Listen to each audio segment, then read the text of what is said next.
Welcome back to the Neural Shift, where we dig into all things AI. Mhm. Today we're going to be taking a look at the legal battle brewing between Elon Musk and OpenAI. Oh, yeah, this is a big one. Yeah, it could really reshape the entire AI landscape. It really could. What's so interesting about this case is Musk's claim that OpenAI's shifting from a non-profit to a for-profit model undermines their original mission. Yeah, I read about that. He's arguing that going to a capped profit model and trying to become a public benefit corporation, or PBC, goes against OpenAI's founding principles. So instead of democratizing AI and benefiting humanity like they said they would, they're now focusing on profits. That's exactly what he's saying, and it raises some really complex questions about how you balance financial sustainability and ethical considerations when you're developing AI. Right, because you need money to do these things. Exactly. OpenAI says that this new structure lets them get the resources they need to keep researching while still sticking to their mission of benefiting humanity. It's like, can a company really serve two masters? Profit and the public good? Especially with something as powerful as AI. That's a question, isn't it? It is. But this isn't just a philosophical difference, right? Musk is also saying that OpenAI is breaking the law. Yeah, he's accusing them of antitrust violations, saying they're trying to stop competition by discouraging investors from backing rivals. Isn't that where Musk's own AI startup xAI comes in? Yes. This is where it gets even more interesting. So he's saying OpenAI is trying to keep a monopoly in the AI space, and even trying to stop potential competitors like xAI from growing. That's right. Musk says OpenAI's actions aren't just unethical, they're illegal, and that they could be stopping innovation and limiting people's access to AI technology. Wow, so what does that mean for the future of the AI industry? Yeah. Will it be dominated by a few powerful companies, or will there be room for lots of different approaches and healthy competition? That's a good question. And if these accusations are true, it kind of makes it seem like power and profit are more important than developing AI responsibly. It does make you think. It does. But we need to hear OpenAI's side of the story, too. Right. They're denying all these accusations. No, absolutely. OpenAI says they haven't done anything wrong and that their PBC structure lets them be financially stable while still fulfilling their mission. So they're saying they can be profitable and still be ethical. That's what they're arguing. They're saying making money doesn't mean they're not committed to safe and ethical AI development. But is that really possible? Especially in a field as complex and fast-changing as AI. That's the million-dollar question. And the answer will have big consequences for how AI is developed and governed in the future. This is turning into a much bigger issue than just a legal fight between two big names in tech. It's raising some really fundamental questions about the direction of AI, the role of profit in technology, and the balance between innovation and responsibility. It really is. And we'll be diving deeper into these issues as we go.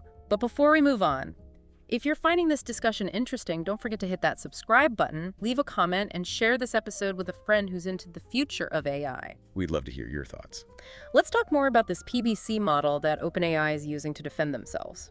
It's a pretty new idea, and it's interesting to see how it's being used in a field like AI. Yeah, so for those of us who aren't lawyers, what exactly is a PBC, and how is it different from a regular corporation? Well, a public benefit corporation, or PBC, is basically designed to let companies make money while also thinking about their impact on society.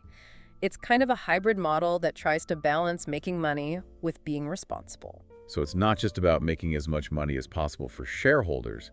They have to think about other people too. Exactly. Unlike regular corporations that mainly care about making money for their shareholders, a PBC is legally required to consider the interests of its employees, its customers, the community, and even the environment. That sounds pretty good, at least in theory. But is it possible that OpenAI is just using this PBC status to look good without actually changing how they do things? Like, are they still putting profit before ethics? That's a fair question. The PBC model only really works if the company is truly committed to its public benefit goals. There's always a risk of what's called greenwashing, where companies use labels like PBC just for marketing without actually being socially responsible. So how can we tell if OpenAI is actually doing what they say they are? What does their history tell us about their commitment to ethical AI development? Well, OpenAI has definitely taken some steps to address ethical concerns. They've published research on something called AI alignment, which is all about making sure AI systems do what humans want them to do. They've also talked a lot about the need for safety guidelines in AI development. So at least they're acknowledging the risks and talking about responsible AI development. Yes, but some critics say that's not enough. They point to OpenAI becoming more secretive, their close relationship with Microsoft, which really wants to make money from AI, and their push to use their technology for commercial purposes. So the critics are saying that OpenAI might be more focused on profit than ethics. Yeah, that's what they're saying. It seems like a bit of a mixed bag. They've done some good things to address ethical concerns, but there are also some warning signs that make you wonder if they're truly committed to balancing profit with social responsibility. This fight with Musk is really bringing these tensions to the surface. Definitely. And it's important to remember that OpenAI isn't the only company dealing with these challenges. The whole AI industry is facing a kind of reckoning as the technology gets more advanced, and we're just starting to understand the ethical dilemmas that come with it. That's right. We can't just focus on OpenAI. There are so many other companies, researchers, and policymakers who are shaping the future of AI, and many of them are facing the same difficult choices. But speaking of other players, let's talk about xAI, Musk's AI startup. He seems to be positioning it as the opposite of OpenAI, pushing for open source development and transparency. That's interesting. So anyone can contribute to xAI. In theory, yes, open source development could lead to more collaboration and innovation in the AI community. It means more people would be able to contribute to developing this powerful technology. And it seems to fit with Musk's worries about too much power being concentrated in the AI industry. Right, by making xAI's technology open and accessible, he could be creating a counterbalance to companies like OpenAI. But let's be real, xAI is facing a tough challenge. OpenAI has a big head start, tons of money from Microsoft, and a strong position in the market. Can xAI really compete with that? It's a classic underdog story, but xAI does have some things going for it. First of all, it has Elon Musk leading it. Whether you like him or not, he's great at getting attention and attracting talented people. Yeah, he's not afraid of a challenge, and he's shaken things up in other industries before. Exactly. His involvement alone brings a lot of attention and credibility to xAI. That's true. But besides Musk, what else does xAI have going for it? They're focusing on safety and making sure AI is aligned with human values, which could attract researchers and developers who are worried about the ethical side of things. They're also saying they'll have a more open and collaborative research environment. So they're trying to be the good guys of AI, the responsible alternatives to OpenAI. It seems that way. They're betting that focusing on ethics and open source development will give them an advantage even if they don't have as much money or market share as OpenAI. Interesting. Do you think it will work? We'll have to see. But no matter what happens to xAI, this whole fight between Musk and OpenAI is raising a crucial question for the entire AI industry. Can you really make a profit and develop AI responsibly at the same time? That's the big question, isn't it? It makes us think about the tension between technological progress and ethics. And it shows that we need clear rules and regulations to make sure AI benefits everyone. It's not just a philosophical debate. It's a real challenge that will shape our society. This case is bringing these issues to the forefront, making us think hard about how we want to develop AI in a world that's driven by both innovation and profit. This is a really important moment in the history of AI. And the choices we make now will have a huge impact on the future. So this whole Musk OpenAI situation really makes you think what could happen in the long run, not just for them, but for the whole AI world. Well, one thing that could happen is that the AI industry splits up. If Musk manages to challenge OpenAI and xAI becomes successful with its open source approach, we might see a lot more different AI companies pop up. So instead of a few big companies controlling everything, we could have lots of smaller companies with their own ways of doing things. Exactly.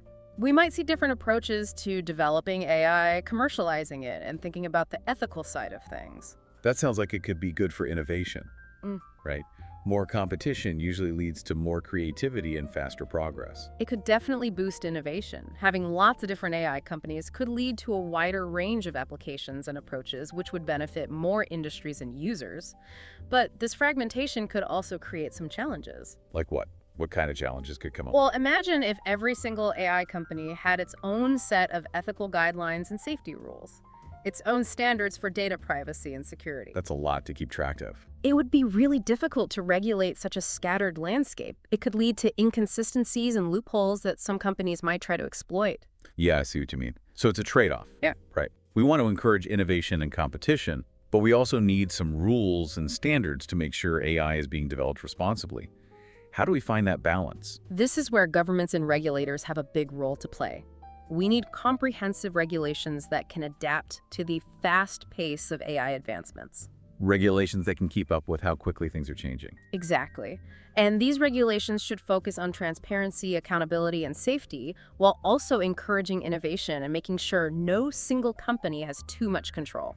So it's not just about regulating the technology itself, but also about making sure the industry is structured in a way that prevents monopolies and keeps things fair. Exactly. The way the AI industry is organized will have a huge impact on how AI is developed and used. And this whole Musk OpenAI situation is making us think about these structural issues and how we want to shape the future of AI. It seems like this case is making us think about some really fundamental questions, not just about the technology, but also about the economic and political forces that influence its development. It reminds us that AI isn't just some neutral tool. It's connected to our social, economic, and political systems. Absolutely. And that's why it's so important to talk about these things, to have open and informed conversations about the future of AI. We need to go beyond the hype and the fear and really dig into the complexities of this technology. It's not just about avoiding worst-case scenarios. It's about actively shaping AI to fit our values and benefit humanity. I like that. This Musk OpenAI case is definitely a dramatic example of the tensions and challenges we face with AI. But like you said, it's forcing us to ask some big questions about the future of this technology. Questions about ethics, responsibility, power, and the role of governments in shaping innovation. These are questions everyone should be thinking about, not just the tech experts and politicians. It's about all of us shaping the future of AI together. Exactly. The future of AI isn't set in stone. It's being shaped right now by the choices we make individually and as a society. This is a really key moment. And the choices we make today will have a huge impact on what happens down the line. It's up to all of us to be part of these conversations, to demand transparency and accountability from the companies developing AI, and to push for regulations that put human well-being first. Couldn't have said it better myself. Well, on that note, we've come to the end of our deep dive into the battle between Elon Musk and OpenAI. I hope you found it insightful and thought-provoking. If you did enjoy this episode, don't forget to hit that subscribe button, leave us a comment, and share it with your friends who are interested in the future of AI. Until next time, keep exploring, keep questioning, and keep pushing for an AI future that works for everyone